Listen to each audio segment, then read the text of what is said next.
I really wanted to live the American dream and be my own business owner, be my own boss. And everyone I looked around, all the male and female leaders that I looked up to were in some way, shape, or form small business owners. So for me, it was a no-brainer. I wanted to have my own company and an insurance agency. This is the Insurance Technology Podcast, where we bring interesting people from across the insurance ecosystem to discuss and debate technology's impact on the industry. Join us each episode for insights and best practices from industry stewards and tomorrow's innovators. Hey, welcome to a new episode of the Insurance Technology Podcast. This episode is a best of, looking back at some of our past guests and how they got into insurance. First up, we're going way back to one of our earliest guests to see how they started off in Insurtech, starting off at one of the carriers who's still a major player in today's insurance ecosystem. I just love to hear your story and how it began and how you got to where you are today and some of the things you've been involved with along the way. So how did you get into this, Dennis? How did you get into the industry? I've been involved in the industry for a long, long time. To give you just a little bit of background on my story, my first introduction to the insurance industry on the technology side was in 1970 when I was given a project to design and build a reinsurance system and an excess surplus sign system for Allstate Insurance. But then after doing that, I went to CNA. And then I was with CNA for about 27 years or so, 26 or 27 years.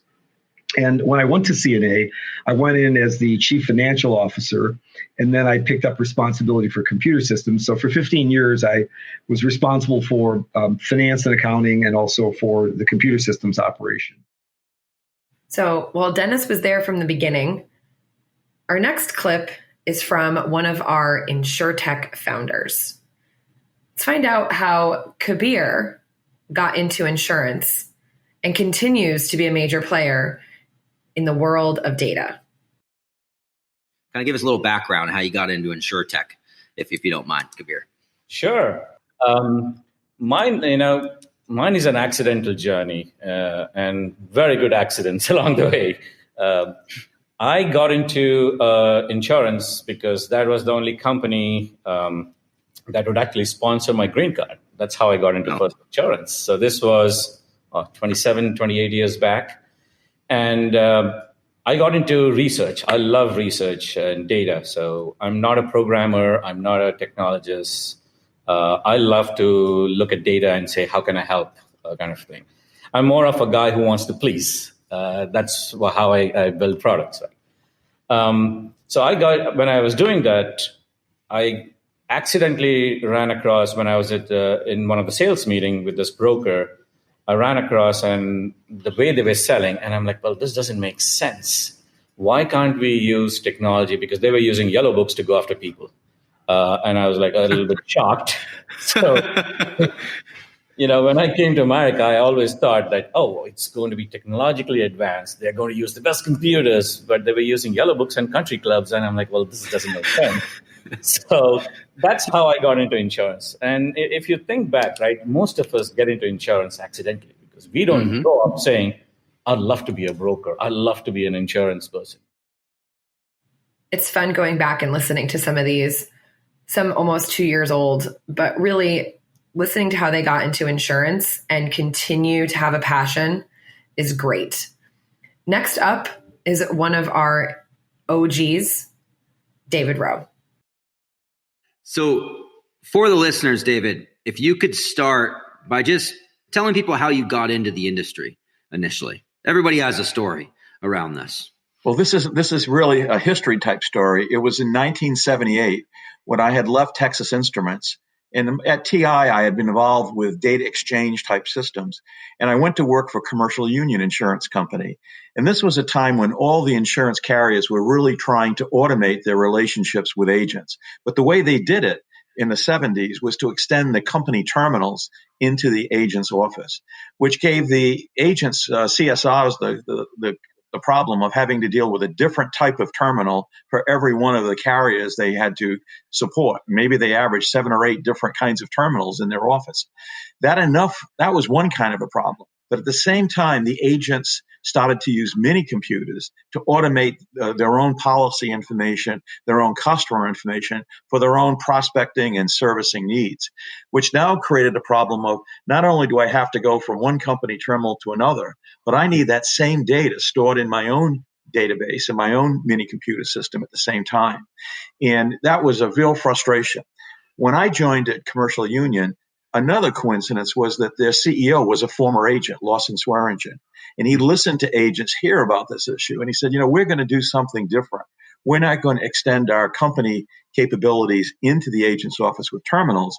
We'll use the agent's own system as a source to do that and create a single entry, multi-company, that's where the word SEMSI came about, capability, so that agents could, with one terminal, go to many different companies with their transactions. And so my kind of focus was to not work on the inside of the insurance company, but to work outward with the vendors, which led me to meet a guy who I'll talk about a little bit later, was one of the great contributors to the agency automation arena, Rob Thompson from Redshaw. Our next clip takes us to one of the major hubs in insurance, Columbus, Ohio. Tell me, it's kind of funny. Columbus, Ohio, a lot of insurance there, a lot of Insurtech there, thanks to you, big part of it, right? Tell me, how did you get into insurance and insurance technology? Yeah, I'm sure a lot of people can relate to this. I didn't go out looking for it. It sort of found me and kept sucking me right back in. I really wanted to live the American dream and be my own business owner, be my own boss. And everyone I looked around, all the male and female leaders that I looked up to were in some way, shape, or form small business owners. So for me, it was a no-brainer. I wanted to have my own company and an insurance agency. What better way to live the American dream than being your own insurance agency owner? And so I went and got my license and opened up my scratch agency and started, selling what do we call hand-to-hand combat, home and auto insurance to the neighborhood and the Russian-speaking community and et cetera. And that's really when I first got my big splash into it. And I just said, oh my God, black letter or black background, green letters. That's how you do the quoting. There's multiple fax machines that I had to have in my office. And you're just like, what is happening? But it pays really well. You can get, I think at the time they're running a promotion, 55% commission for anything you sell. Yeah.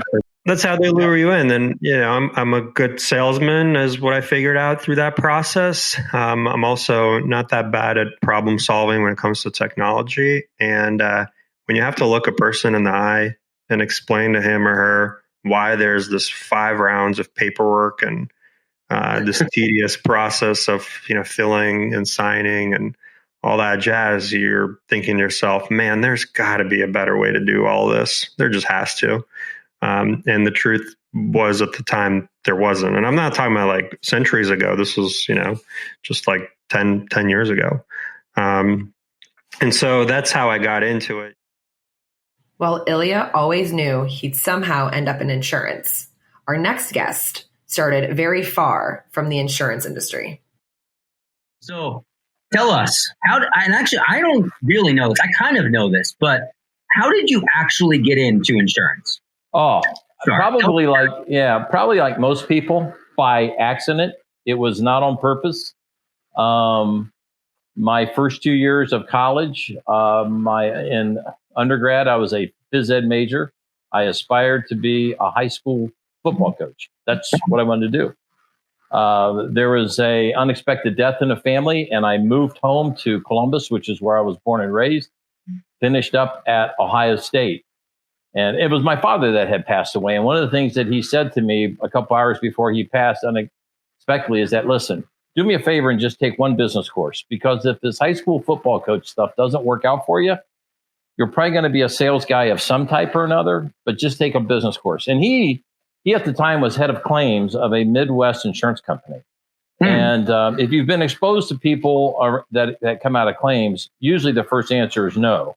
No, you can't have a motorcycle. No, you can't jump out of airplanes. No, you can't do this. So my first exposure to insurance was like, it begins with no. So I had no desire to be in insurance. So my first business course that I took when I transferred to Ohio State that I could get into because hardly anyone was in it was Principles of Insurance. And I was not what I would call a great student when you look at grade point average, but that was the only A that I got in my undergrad. Really? No, because I understood it. And all of a sudden life became serious. And so I really studied, understood it. I mean, all the words I understood it because it was talked about around the dinner table growing up as a kid. And the professor, I'll never forget it, his name was Dr. Bickelhoff. He had written several books that were CPCU type books. He came up to me and said at the end of the quarter, this is before most colleges moved to semesters. And he said, have you ever thought about changing your major to insurance? And I said, absolutely not. I have no desire.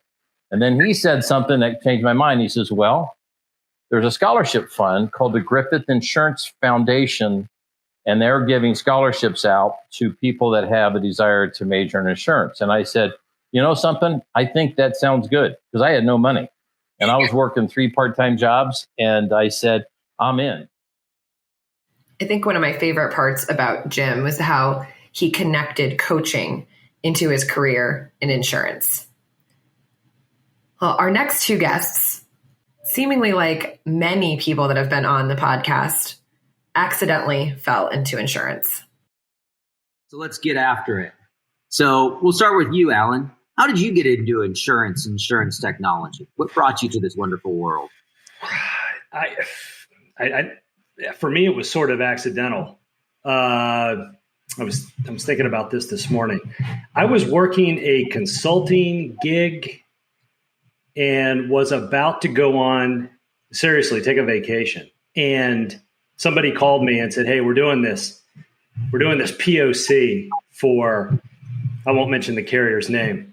We're doing this POC for this carrier on the West Coast, and, can you help out? And it was like, supposed to be like a 2-week gig that, that ultimately led to a series of steps that brought us, has me here today talking, with you guys. So, and it was agent portal, rating, submission, underwriting rules. It's like 16, 17 years ago, I think is like the exact number. And it's like, and I was thinking this morning, it's like, wow, it's like sort of like some of the same stuff where, people are still wrestling with today. So, and then that was for agency port. I mean, that's how I wound up at agency port. Oh, no kidding. So that was it.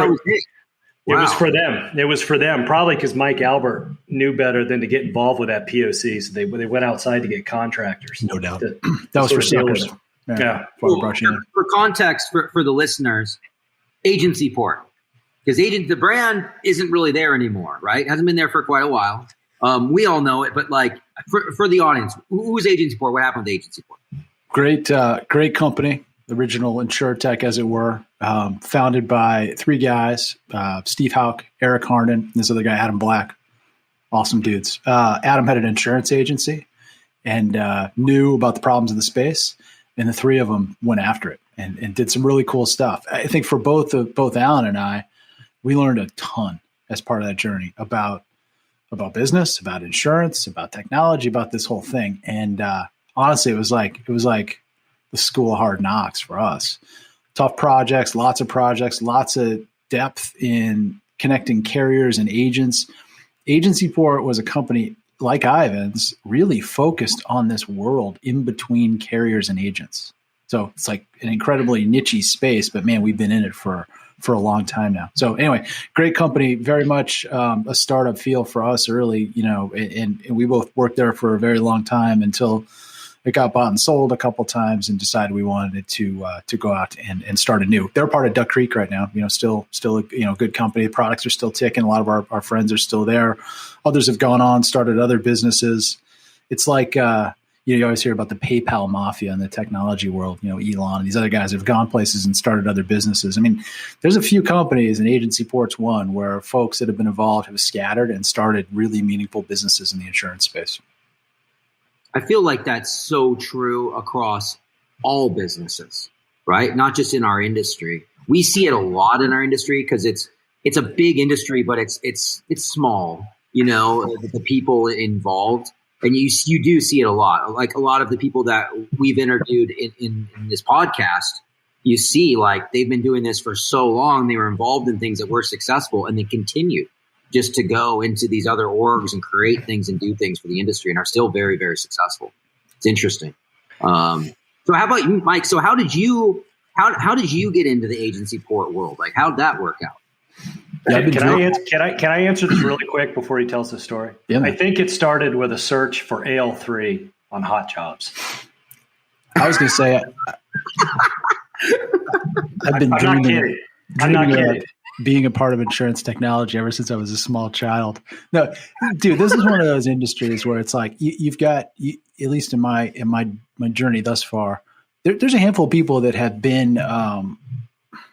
Insurance has always kind of been the future. A lot of times, family business. They've known they're gonna step up, and then there's people like me who it's like I ended up here, like Alan, ended up here, and then here we are. I went to work at a school at a consulting company, and on assignment day, you flip of the coin, one destination. If the quarter flips heads, I'm going and I'm working at a credit card company on credit decisioning. And if it flips tails, I'm putting on a suit and going to an insurance company and working on an upload project. So tails it was, and here we are. I'm really glad that Mike and Alan stumbled into Insurtech. Our industry is better for it. Next up, someone who has been part of insurance software since the very beginning. So how did you get into insurance? How did you stumble into this industry? I was going to the University of South Carolina, and when I was 19, I decided I was taking a business major, and I decided I really wanted some business experience, and education became much more relevant. So I went to work for a local insurance company, which was near the university, and could walk to work and worked throughout my undergraduate and graduate degree, and then started a software company after that. And at the time, I was working for the insurance company. You could go to, if you were an IBM customer, you could go to all their schools for free. So during summers and semester breaks, I went to virtually every IBM course they offered, and I got a good education at the University of South Carolina and a master's degree, but I got a great education from IBM and learned about technology and system design and programming, and got a very good education from them in technology. And so I decided, after looking at what was going on in technology and insurance at the time, that there was a better way to do it. And at the time, I'd gotten very familiar with insurance, gotten my CPCU. So I understood insurance, understood technology. So I designed a system called Policy Management Systems, which managed all policy transactions for an insurance company, kept all the records of claims and reinsurance and billing and collections and agents and just virtually everything an insurance company needed in their technology system to be able to run the business. And it became very successul, and we grew it to about 6,000 people over the years. And I decided that after a number of years, I decided that I needed a little bit more relaxed lifestyle than being on planes, 250 days a year going all over the world. So, and having 6,000 employees to look after. So I sold it to Computer Science Corporation, and And so, but I've still been involved on boards and involved in other matters, and continue to do that today. The story of what Larry built is absolutely fascinating. And if you haven't listened to the full episode, I suggest going to the website and looking that one up. Our next guest stumbled into insurance simply to find a job. So Bobby, tell us a little bit about yourself. So how did you get into the industry? You know, what side of the world do you live on? Let's start with the industry. How did you get into insurance and really insurance technology where you're at today? Yeah. So my roots in insurance come straight out of college. There weren't a lot of job opportunities for a girl with a marketing degree. So I took an underwriting trainee position with Society Insurance, Fond du Lac, Wisconsin.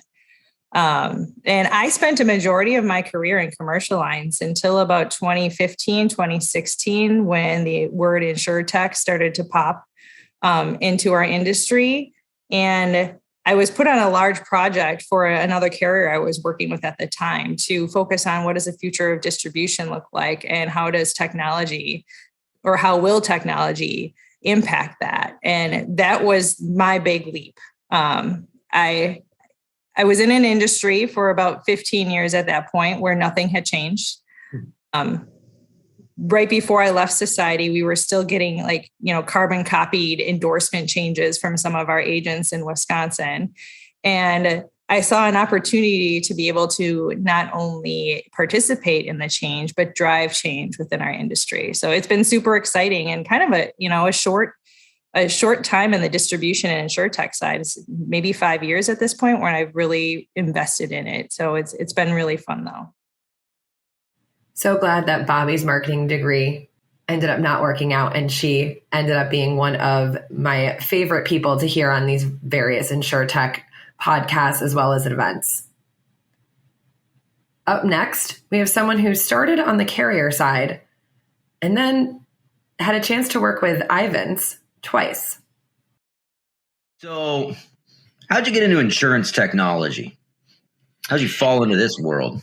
Yeah, so I started my career at Great American Insurance, and I was a developer there and started coding. And a few years into that job, I fell into the agency interface space and started working with a company called BWC Systems. And so we bought their software, and I was that know-it-all programmer that started with we don't need these guys, we can do this, to being convinced, using software is a smarter way to go. You can't take on everything. It's hard to boil the ocean. So using the tools that are out there, I kind of evolved into that to the point where I actually left Great American after 5 or 6 years and joined BWC Systems. So that kind of got me started in that Insurtech space, working for two wonderful people that were the owners there, and they really let me kind of join into the team and kind of take over and help manage the groups as we move forward. So once I got into it, I fell in love with it. For the audience, what did BW Systems do? So they were agency interface data translations. So I'm ending my career here at Ivans, and BWC was bought by Ivans in 97. And so I joined BWC in 95. We were acquired by Ivans in 97. And then one of the co-owners of BWC, Bill Tedrick, he and I then started NextTech in 2004. So I actually left Ivans to later being acquired by Ivans. So that's always fun. That is such a great human being, and I'm really glad that I got to work alongside him for many years.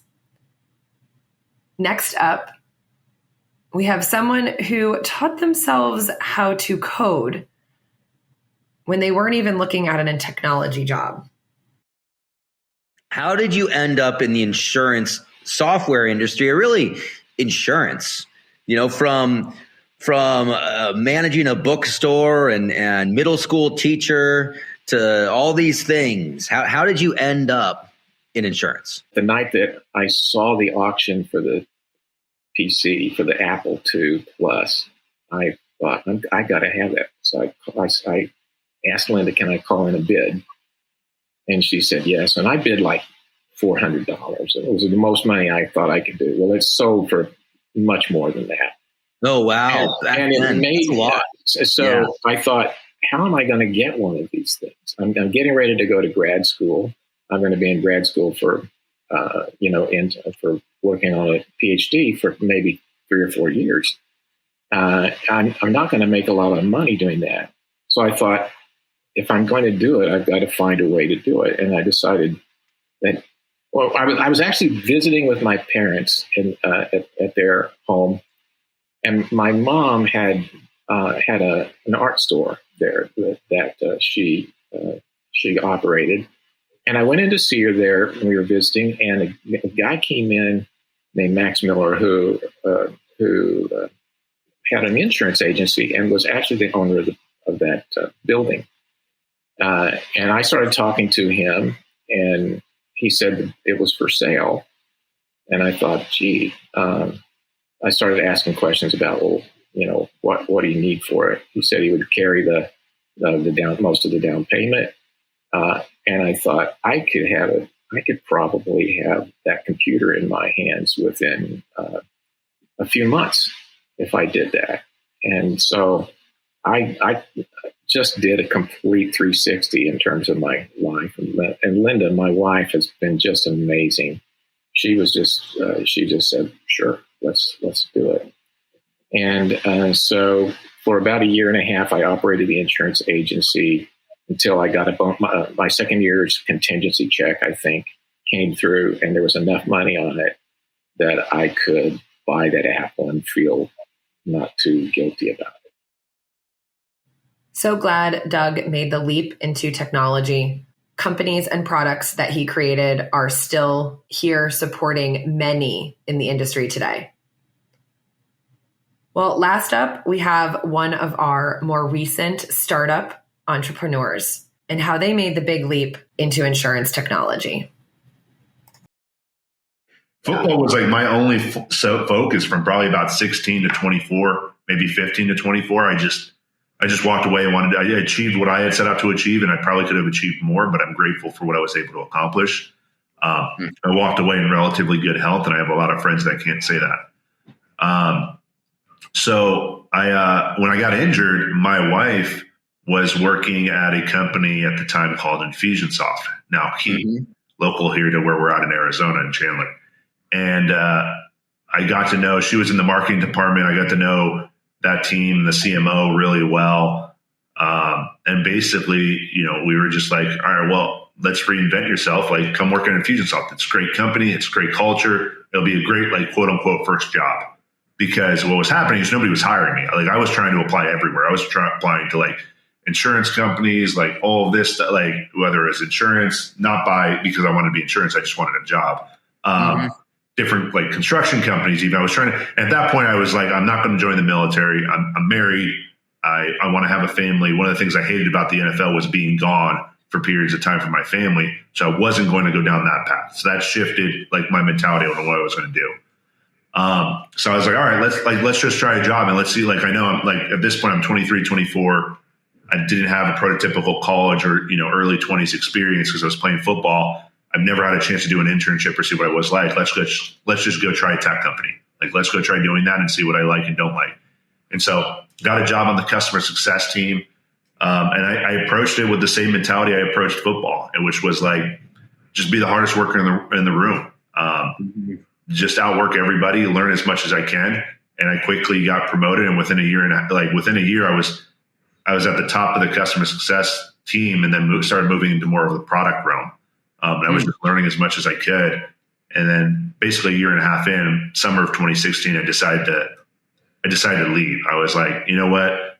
I've learned a bunch. I have a lot more that I want to learn, and I'm not going to be able to do it here. I see some opportunities to really create my own business, which was something I really wanted to try.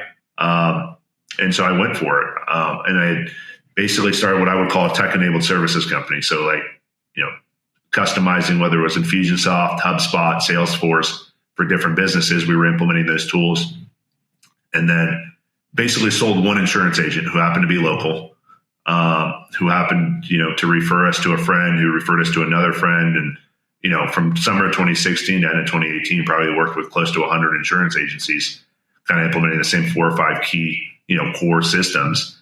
And, I decided to leave that company because they wanted to stay focused on the consulting side because they were in other niches and industries. And I said, you know what, we need to build we need to build a system from the ground up. And that's, end of 2018 is when I left, and I basically did a lot of side consulting through 2019 and 2020. But basically beginning of 2019 is that's when I transitioned out of what I was doing and into creating the idea of what became Better Agency. Well, we could have kept going. Many, many more episodes featured how our guests had stumbled into or got into it on purpose, this interesting world of insurance. I know that Reid and I have many more interviews to come. However, if there's any of the guests that you did not get to listen to the full session, I highly suggest going to our website at Insurtechpod and looking at those past episodes and listening to the full stories from all of the various guests we featured today.